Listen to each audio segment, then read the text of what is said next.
In the last lecture, you learned how to analyze your goals report and really identify those activities, those pages that are contributing most to your goals. Knowing that, you can focus on these and really grow them to grow your business. Now, in this lecture, we're really going to focus on taking action. The key thing that you need to do at the end of this process is to really prioritize which of these insights that you are going to action. The purpose of this whole audit was not only to check that everything was set up correctly, but also to turn that data into actionable insights. You need those insights to grow your business. However, some of those insights are going to be harder to implement than others. Some of them are more insights that you can use to inform your decision making on a much longer term perspective. So what I would suggest you do is come into the insights here, review them once again now that we've finished them all out, and really prioritize these actions. In terms of looking at the actions, you want to try and assess the impact of taking that action. What is going to be the benefit of investing in that action? How long is it going to take you to complete it? And how difficult is it going to be to complete? So those are some of the criteria you can think about. Essentially, you want to do a cost-benefit analysis here. What's going to be an easy and quick win and going to get a good result, and what is going to be more pretty hard to implement and has uncertain results. So what I would suggest you do is look at your audience, your acquisition, your behavior, and your goal conversion sections separately and consider those. So I'm going to give you a couple of examples. This is how I would really approach it. So I think in terms of the audit or the audience, the insights I've got out of those, I really want to keep this person in mind that I've built up here through the buyer persona when I'm writing my sales page. Now that's something I have to do anyway to sell the course, but I can keep this person in mind now as I'm going through. What are they really looking to get out of this course? What are they interested in? Where are they based, etc. So that's a pretty easy win, quick win. There's not a tangible action that I'm taking there other than just keep them in mind when I'm writing the sales page. Now moving further down to acquisition, very easy, quick win is the next email I'm sending is on Monday at 5 o'clock. Let's see how that performs. In terms of which traffic sources I'm going to grow, I've identified those there. And also the Udemy free courses, sending emails to those has worked extremely well. So can I develop more of those? Repurposing maybe some of the content in this course. I'll have a think about that.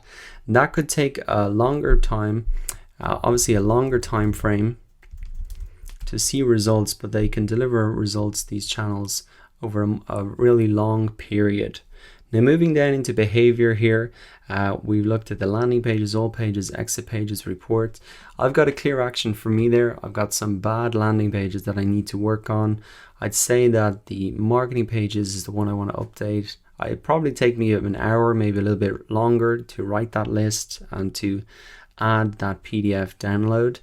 And that's kind of my priority for the moment. Now looking at this type of content, and that's what I could produce more of, I'm not going to take an immediate action, and I'll note that down here. But in future, if students want more content or I'm promoting content, trying to build links to content, this is really what I'm going to focus on, because clearly I can see within my website, this is where the interest is. So if I go to YouTube, if I go to Quora, if I go to Twitter, I'm better off posting content around those topics because clearly this is where the interest is. So in fact, there is an immediate action. It's next promotional activity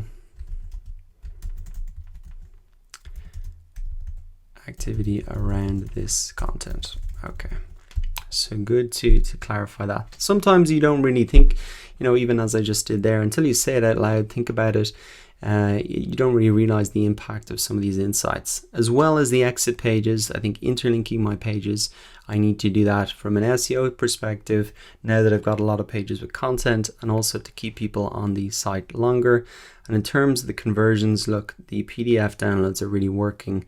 So I'm going to do more of that, add that to the marketing pages, the marketing tools pages rather.